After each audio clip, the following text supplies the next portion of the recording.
Got back into 3D printing not too long ago with the Bamboo P1S, and I loved it. So that means the 3D printing addiction kicked in, and I'm already craving something a little bit bigger. Sure, I could go with the Orange Storm Giga, but my wallet wouldn't like me, and let's be realistic, I don't have the space for it right now. That's when I turned to Facebook Marketplace to see if I could find a bigger printer. Buying used can be a game changer, and it can save you some money, but it does have some risks. Did I get a deal, or should I have bought new? We're going to talk about that and more. Let's dive in. Before we get into the video, I want to thank today's sponsor, my wallet, funding my 3D printing addiction, one questionable purchase at a time.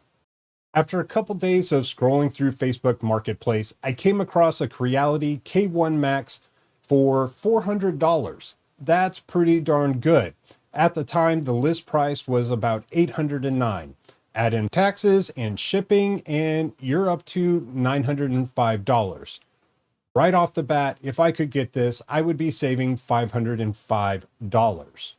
With the K2 out, the K1 Max price has gone down to $679.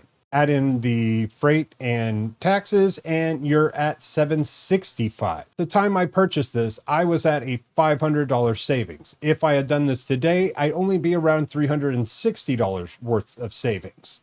That's a lot of money. That's a lot of filament I could buy. But was it really that simple? Just go buy printer, save a lot of money?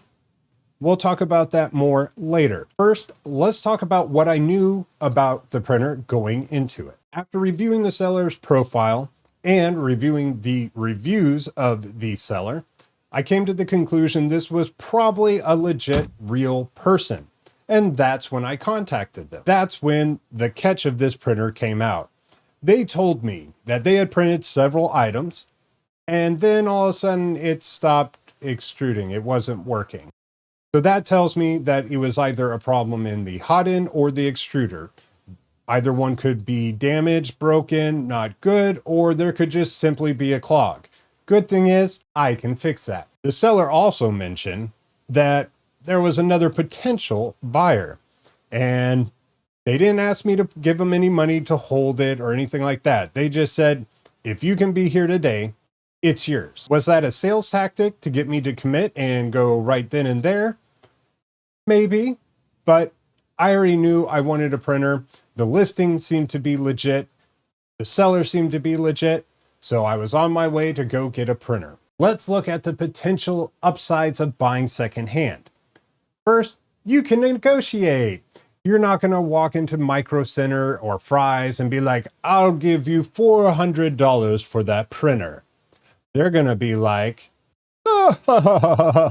silly boy, that printer is $809. Yeah, that was bad, but hey, what can you do? Negotiating down a price is a skill. Don't go in with some stupid number, or you may just end up getting blocked by the seller. Be respectful and, offer a legit price. Don't try to undermine someone's intelligence. A used 3D printer is like a DIY kit you didn't know you wanted. You can modify, upgrade, fix, troubleshoot, tinker with, turn it into something completely different, like my buddy Ryan Ballard did over on his channel. He took an old Ender and turned it into a press fitting. Go check out that video after you finish this one though. And buying secondhand is great for kids. Why? Because you're not sacrificing your shiny, very expensive, very well-tuned machine to sticky finger kids. Yes, I have two. I love you. And that's not geared at you. It's geared to all those other kids out there. All joking aside, no, they really are great for kids to learn. And who cares if they mess it up? Especially if you can get an Ender for like, say, $50 or even cheaper. Hey, mess it up all you want. Let's go find some spare parts and ways to fix it. So you're not just teaching about 3D printing, you're also teaching them about repairing their own tools. What's another benefit of buying secondhand? Well, when a new model or upgraded version drops, hey, there's abundance of the old model out on Facebook Marketplace or any other secondhand site. When is Bamboo's new printer coming out? No, don't get angry, P1S. You're staying. So there are some deals to be had in that case. If you're going to buy a secondhand printer, buy locally. You can set the settings to how far you're willing to travel in a lot of these secondhand sites. Then there's no surprises at your doorstep. There's no delayed in transit. Did it even actually ship? Or is there a box of bricks sitting at your front door? By buying locally and being able to go check out the machine is going to prevent you getting scammed by anyone. Now, yes, they could still try to scam you and say, hey, send me money before you come. No. Don't do that. Don't exchange money until you have the machine in hand. Now, I know some people may be a little hesitant to let people come over to their house and, just walk in and check out their 3D printer that they have for sale. That's when you ask, hey, can you do a video call and let me see the printer and run a test print before we go meet in a public place and make this deal?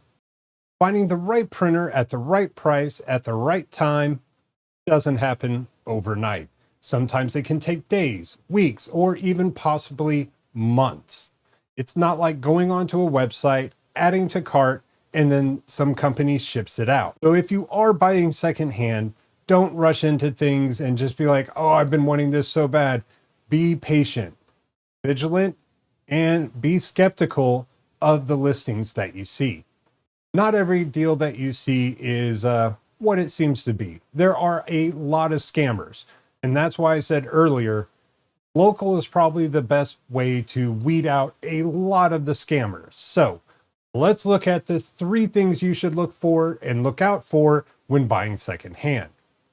Payment fraud is probably one of the more typical ones, where they want you to send them a gift card or Bitcoin or send me money now. We'll get this taken care of later. No. No money up front. That's why you buy local and you give cash when you have the merchandise in hand. Non-existent product. Now, what is that? Those are a little bit easier to spot. And if all you see are photos taken from the web or from the manufacturer's website, I would stay away from those listings. You want to see a real photo of the machine taken in a real person's house. So look for the telltale signs of, hey, someone took that on their phone, not, hey, someone grabbed that off a website. Some sellers will do misleading listings. They'll try to say it's new, only 20 hours. Well, a lot of the newer printers, you can pull up how long they've printed for or how many hours they have on them. Get a screenshot or a video call of that. Again, get as many photos and videos as you can of the printer as it is now, not when they first got it, unboxed it, and set it up in their house. So what are some other steps you can do to protect yourself before you make a deal? Research the seller. Look at their profile. See, how many photos do they have up? Now, this isn't always the case if their account is set to private, but look at how long they've been on there. If they've been on there only for a couple days, months, or maybe even a year, maybe some red flags are going to start going off. Look at their photos. Do they have a bunch of pictures of them out in the real world, doing real things and sharing pictures of their food? That's probably a real person. So review the seller's profile and then review the reviews left of that seller, if there are any. When you meet up in person, make sure it's in a place where there's going to be a lot of other people around. Someplace like, McDonald's, I don't know. Some people say Walmart parking lots, but not a fan of Walmart parking lots. Maybe Target, but don't be meeting people in back alleys over in, Deep Ellum at 2:00 in the morning. Make sure there's a lot of light. Make sure there's a place where there's security cameras, and even be recording yourself. Do everything you can when you meet up in person with someone to protect yourself and that there are other people around.